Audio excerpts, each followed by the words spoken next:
Realme 11x 5G എന്ന പുതിയൊരു smart phone ഇപ്പം ഇന്ത്യൻ മാർക്കറ്റിൽ ലോഞ്ച് ചെയ്തിട്ടുണ്ട്. ഈ ഒരു സ്മാർട്ട് ഫോൺ 15,000 രൂപ പ്രൈസ് റേഞ്ചിലാണ് വരുന്നത്. ഈ ഒരു വീഡിയോയിൽ നമ്മൾ നോക്കാൻ പോകുന്നത് Realme 11x 5G എന്ന ഫോണിൻ്റെ ഒരു സ്പെസിഫിക്കേഷൻ അനാലിസിസ് ആണ്. നമ്മൾ ആദ്യം എടുത്തു വരേണ്ട ഫീച്ചേഴ്സിനെ പറ്റി പറയുകയാണെന്നുണ്ടെങ്കിൽ ഈ ഫോണിൽ അങ്ങനെ എടുത്തു വരേണ്ട ഫീച്ചേഴ്സ് ഉള്ളതായിട്ട് എനിക്ക് തോന്നിയിട്ടില്ല. ഇനി ഈ ഒരു പ്രൈസ് റേഞ്ചിൽ വലിയ തരക്കേടില്ല എന്ന് തോന്നിയിട്ടുള്ള ഫീച്ചേഴ്സിനെ പറ്റി പറയുകയാണെന്നുണ്ടെങ്കിൽ ഡിസ്പ്ലേ ഫീച്ചേഴ്സ് നമുക്ക് ഈ ഒരു സെക്ഷനിൽ ഉൾപ്പെടുത്താം. 6.72 ഇഞ്ചിൻ്റെ ഫുൾ HD പ്ലസ് ഡിസ്പ്ലേ ഇതിൽ കൊടുത്തിട്ടുണ്ട്. LCD പാനലാണ് ഈ ഫോണിൽ ഉപയോഗിച്ചിരിക്കുന്നത്. ഈ ഒരു പ്രൈസ് റേഞ്ചിൽ ചില ഫോണുകളിലൊക്കെ AMOLED ഡിസ്പ്ലേ വരുന്നുണ്ട്.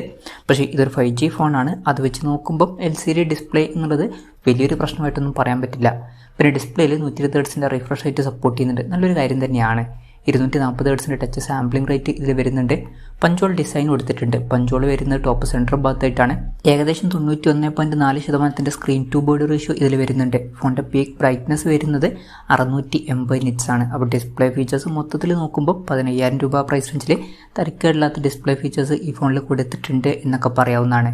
Side mounted finger print sensor ഈ ഫോണിൽ വരുന്നുണ്ട്. ഫോണിൻ്റെ വെയിറ്റ് വരുന്നത് 190 ഗ്രാമാണ്. തിക്നെസ് വരുന്നത് 7.89 mm ആണ്. പിന്നെ ഈ ഫോണിൻ്റെ മിഡ് നൈറ്റ് ബ്ലാക്ക് അതുപോലെ തന്നെ പർപ്പിൾ ഡോൺ എന്നീ 2 കളർ വേരിയൻസ് ആണ് ഇപ്പം ഇന്ത്യൻ മാർക്കറ്റിൽ ലോഞ്ച് ചെയ്തിരിക്കുന്നത്. ഇനി പ്രോസസ്സറിൻ്റെ കാര്യത്തിലോട്ട് വരികയാണെന്നുണ്ടെങ്കിൽ mediatek dimensity 6100+ എന്ന പ്രോസസ്സർ ഈ ഫോണിൽ കൊടുത്തിട്ടുണ്ട്. 15,000 രൂപ പ്രൈസ് റേഞ്ചിൽ ഇത് അത്യാവശ്യം തരക്കേടില്ലാത്ത നല്ലൊരു പ്രോസസ്സറൊക്കെ തന്നെയാണ്. അപ്പം ഒരു എബോ ആവറേജ് ആയിട്ടുള്ള ഒരു പ്രോസസ്സറും കാര്യങ്ങളൊക്കെ ഇതിൽ വരുന്നുണ്ട്. 5G സപ്പോർട്ട് ഉണ്ട്. 9 5G ബാൻഡ്സ് കൊടുത്തിട്ടുണ്ട്. ഫോണിൻ്റെ ബേസ് വേരിയൻറ്റിൽ 6GB റാമും 128GB ഇൻറ്റേർണലുമാണ് വരുന്നത്. 8GB റാമും 128GB ഇൻറ്റേർണലുമായിട്ട് വരുന്ന ഒരു വെർഷനും വരുന്നുണ്ട്. LPDDR4Xൻ്റെ റാമും UFS 2.2 സ്റ്റോറേജ് ടൈപ്പും വരുന്നുണ്ട്. മെമ്മറി എക്സ്പാൻഡ് ചെയ്യണമെന്നുണ്ടെങ്കിൽ ഡെഡിക്കേറ്റഡ് മെമ്മറി കാർഡ് സ്ലോട്ട് ഈ ഫോണിൽ കൊടുത്തിട്ടുണ്ട്. അതായത് 2 സിം യൂസ് ചെയ്യുമ്പോൾ തന്നെ ഒരു മെമ്മറി കാർഡ് നമുക്ക് സെപ്പറേറ്റ് ആയിട്ട് യൂസ് ചെയ്യാം. പിന്നെ ഡൈനാമിക് റാം എന്നുള്ള ഫീച്ചർ ഇതിൽ വരുന്നുണ്ട്. അതായത് എക്സ്ട്രാ റാം വേണ്ട സമയത്ത് ഇൻറ്റേർണൽ മെമ്മറിയിൽ നിന്ന് കുറച്ച് മെമ്മറി എടുത്തിട്ട് അത് റാമായിട്ട് യൂസ് ചെയ്യും. അങ്ങനെ 8GB റാം വരെ എക്സ്ട്രാ നമുക്ക് ലഭിക്കുന്നതായിരിക്കും. 3.5 mm ഓഡിയോ ജാക്ക് ഈ ഫോണിൽ കൊടുത്തിട്ടുണ്ട്. Android 13 ബേസിലുള്ള Realme സോഫ്റ്റ്വെയർ ആണ് ഈ ഫോണിൽ വരുന്നത്. ബാറ്ററിയുടെ കാര്യം പറയുകയാണെന്നുണ്ടെങ്കിൽ ഈ ഒരു ഫോണിൽ 5000 mAh ബാറ്ററി കൊടുത്തിട്ടുണ്ട്. തരക്കേടില്ലാത്തൊരു ബാറ്ററി കപ്പാസിറ്റിയാണ്. 33 വാട്ടിൻ്റെ ഫാസ്റ്റ് ചാർജിങ് സപ്പോർട്ടും വരുന്നുണ്ട്. അതും തരക്കേടില്ലാത്ത ഒരു ചാർജിങ് സ്പീഡാണ് ഈ ഒരു പ്രൈസ് റേഞ്ചിൽ. Type C ചാർജിങ് പോർട്ടും ഇതിൽ വരുന്നുണ്ട്. അപ്പം ഈ ഒരു പ്രൈസ് റേഞ്ചിൽ തരക്കേടില്ലാത്ത ബാറ്ററി സെറ്റപ്പ് ഈ ഫോണിൽ വരുന്നുണ്ട് എന്ന് പറയാവുന്നതാണ്. ക്യാമറയുടെ കാര്യം പറയുകയാണെന്നുണ്ടെങ്കിൽ ഫ്രണ്ടിൽ 8 മെഗാപിക്സലിൻ്റെ f2.05 വരുന്ന സെൽഫി ക്യാമറ കൊടുത്തിട്ടുണ്ട്. ബാക്ക് ക്യാമറയുടെ കാര്യം പറയുകയാണെന്നുണ്ടെങ്കിൽ ഫോണിൻ്റെ പിന്നിൽ ഡ്യുവൽ ക്യാമറ സെറ്റപ്പാണ് കൊടുത്തിരിക്കുന്നത്. 64 മെഗാപിക്സലിൻ്റെ f1.79 വരുന്ന മെയിൻ ക്യാമറ സെൻസർ ഈ ഫോണിൽ വരുന്നുണ്ട്. പിന്നെ രണ്ടാമത് ഒരു പോർട്രേറ്റ് ലെൻസും ഇതിൽ കൊടുത്തിട്ടുണ്ട്. അപ്പം ഇതൊക്കെയാണ് തരക്കേടില്ലാത്ത ഫീച്ചേഴ്സിൻ്റെ ലിസ്റ്റിൽ പറയാനുള്ള കാര്യങ്ങൾ.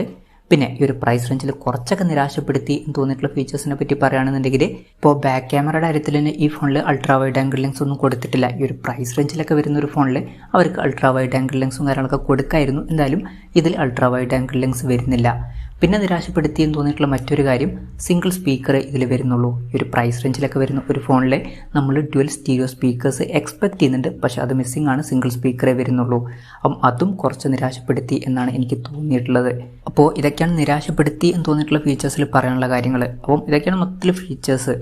ഇനി വിലയുടെ കാര്യം നോക്കുകയാണെന്നുണ്ടെങ്കിൽ ഈ ഫോണിൻ്റെ 6GB റാം വെർഷൻ്റെ വില വരുന്നത് 14,999 രൂപയാണ്. 8GB റാം വെർഷൻ്റെ വില വരുന്നത് 15,999 രൂപയാണ്. പിന്നെ SBIയുടെ HDFCയുടെ ഒക്കെ കാർഡ് യൂസ് ചെയ്യുകയാണെന്നുണ്ടെങ്കിൽ 1,500 രൂപയുടെ ഓഫും കാര്യങ്ങളൊക്കെ ലഭിക്കുന്നതായിരിക്കും.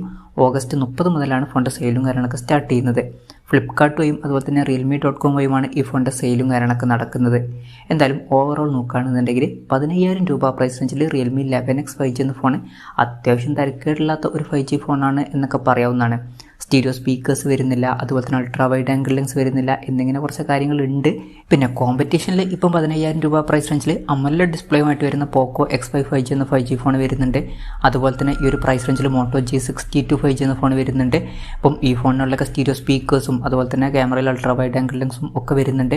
പിന്നെ കുറച്ചും കൂടി ബെറ്റർ ആയിട്ടുള്ള പ്രോസസ്സറുമായിട്ട് വരുന്ന Infinix Zero 5G 2023 എന്ന സ്മാർട്ട് ഫോണും ഇപ്പം 15,000 രൂപ പ്രൈസ് റേഞ്ചിൽ കിട്ടുന്നുണ്ട്. അപ്പോൾ കോമ്പറ്റീഷൻ കുറച്ച് ടൈറ്റാണ്. എന്തായാലും ഈ ഒരു പ്രൈസ് റേഞ്ചിൽ Realme 11x 5G എന്ന ഫോൺ വലിയ തിരക്കേടില്ലാത്തൊരു ഫോണാണ് എന്ന് പറയാം. പക്ഷേ ബെസ്റ്റ് ആയിട്ടുള്ള ഫോണാണ് എന്നൊന്നും പറയാൻ പറ്റില്ല. എന്തായാലും ഈ ഒരു ഫോണിനെ പറ്റിയിട്ടുള്ള നിങ്ങളുടെ അഭിപ്രായം ജസ്റ്റ് ഒന്ന് കമൻറ്റ് ചെയ്യുക.